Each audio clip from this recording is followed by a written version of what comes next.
দক্ষিণবঙ্গের অন্যতম শ্রেষ্ঠ বিদ্যাপীঠ সরকারি রাজেন্দ্র কলেজ।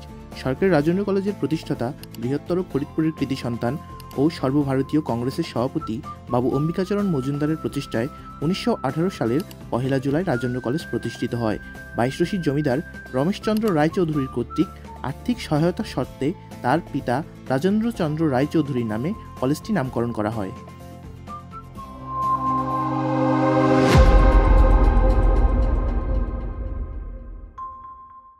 সুপ্রিয় দর্শক মন্ডলী, আজকে আমরা আছি ফরিদপুরের বিখ্যাত বাইশরশি জমিদার বাড়িতে। এটি ফরিদপুরের সদর উপজেলায় অবস্থিত। আজকে আমরা এই রাজেন্দ্র বাবুর বাড়িটিকে আপনাদের ঘুরিয়ে দেখাবো। কখনো কি ভেবে দেখেছেন এই দেওয়ালগুলো কত শতক ধরে ইতিহাসের গল্প লুকিয়ে রেখেছে? এক সময় যেখানে রাজকীয় আয়োজন, আলো ঝলমলে উৎসব আর মানুষের কোলাহল ছিল, আজ সেখানে নীরবতা। সময়ের সাথে সাথে এই জমিদার বাড়ি হারিয়ে ফেলেছে তার প্রাচীন জৌলুস। আসুন একটু গভীরে যাই এই ধ্বংসপ্রাপ্ত ইমারতের অতীত আর বর্তমান নিয়ে। এখানে দাঁড়িয়ে থাকা পুরনো এই জমিদার বাড়িটি শুধু একটি ভবন নয়, এটি একটি ইতিহাসের সাক্ষী।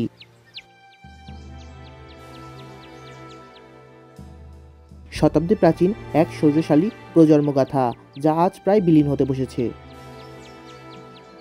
এই বাড়ির ভেতর একসময় ছিল জমিদারি শাসন, যেখানে শোভা পেত রাজকীয় আবিজ্ঞান।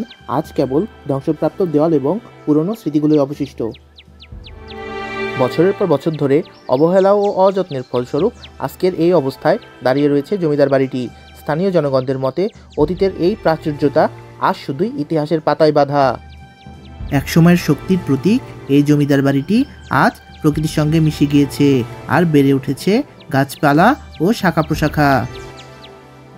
এই বাড়িটিকে ঘিরে অনেক রহস্য এবং গল্প জড়িয়ে রয়েছে।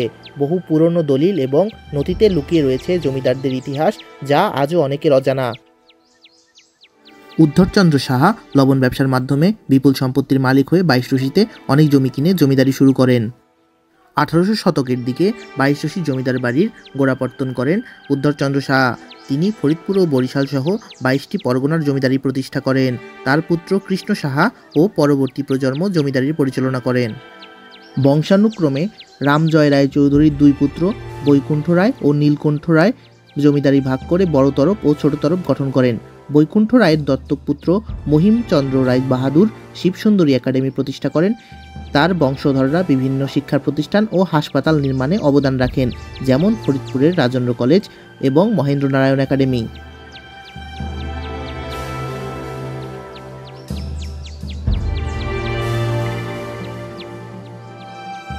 বংশের শেষ জমিদার সুকুমার রায় বাহাদুর বাংলাদেশ স্বাধীন হওয়ার পর আত্মহত্যা করেন।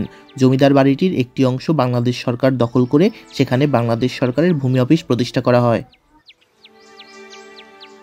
সময়ের সঙ্গে সঙ্গে পরিবর্তন এসেছে, জমিদারির অবসান ঘটেছে। উত্তরাধিকার না থাকায়, অযত্ন আর প্রাকৃতিক দুর্যোগে এই বাড়িটি আজ ধ্বংসপ্রায়। বাড়ির ভাঙ্গা দেওয়ালগুলো যেন কালের সাক্ষী। এগুলো একসময় মানুষের ব্যস্ততায় মুখর ছিল, সেগুলো আজ জঙ্গলে ঢাকা। এই জমিদার বাড়িটি এখন সময়ের স্রোতে হারিয়ে যাওয়া এক ইতিহাসের সাক্ষী। একসময় এখানকার দেওয়ালে ছিল শৌর্যের গল্প, রাজকীয়তা আর প্রাচুর্যের ছাপ। আজ এই জমিদার বাড়িটি দাঁড়িয়ে আছে নীরব সাক্ষী হয়ে। এই বাড়িটির প্রতিটি ইট যেন শিল্পের গল্প বলে। এখানকার দরজা জানলা, কারুকার্য, সিলিংয়ের নকশা আর স্তম্ভগুলো ছিল সময়ের থেকে অনেক এগিয়ে। পুরনো স্থাপত্য কৌশলে যেভাবে সূক্ষ্মতার সঙ্গে সবকিছু তৈরি করা হয়েছিল, তা আজও বিস্ময়ের সৃষ্টি করে। স্থানীয় বাসিন্দাদের মতে এই জমিদার বাড়িটি শুধু একটি স্থাপনা নয়, বরং তাদের শিকড়ের সাথে জড়িয়ে থাকা এক আবেগ। তবে অনেকেই চান এই বাড়িকে পুনরায় সংরক্ষণ করা হোক। এটি শুধু একটি স্থাপত্য নয়, বরং ঐতিহ্যের নিদর্শন। উপযুক্ত সংরক্ষণের অভাবে এই ঐতিহ্য হারিয়ে যাচ্ছে।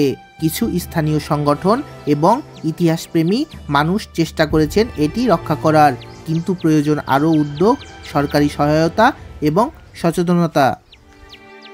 বছরের পর বছর প্রাকৃতিক দুর্যোগ আর মানুষের অবহেলায় বাড়িটির অবস্থা এমন দাঁড়িয়েছে যে এটি যে কোনো মুহূর্তে ধসে পড়তে পারে।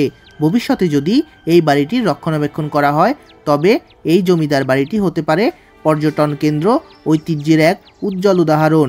এর মাধ্যমে আমরা সংরক্ষণ করতে পারি আমাদের অতীতের শিকড়। বাইশরশি জমিদার বাড়ি আমাদের ইতিহাস, আমাদের ঐতিহ্য, আমাদের গর্ব। এটি রক্ষা করা আমাদের দায়িত্ব। তাই আসুন আমরা সকলে ইতিহাস রক্ষার জন্য এগিয়ে আসি। ভিডিও শেষ পর্যন্ত দেখার জন্য আপনাকে অসংখ্য ধন্যবাদ। আজ এতটুকুই, হয়তো আবার দেখা হবে অন্য কোনো জায়গায় নতুন কোনো গল্প নিয়ে।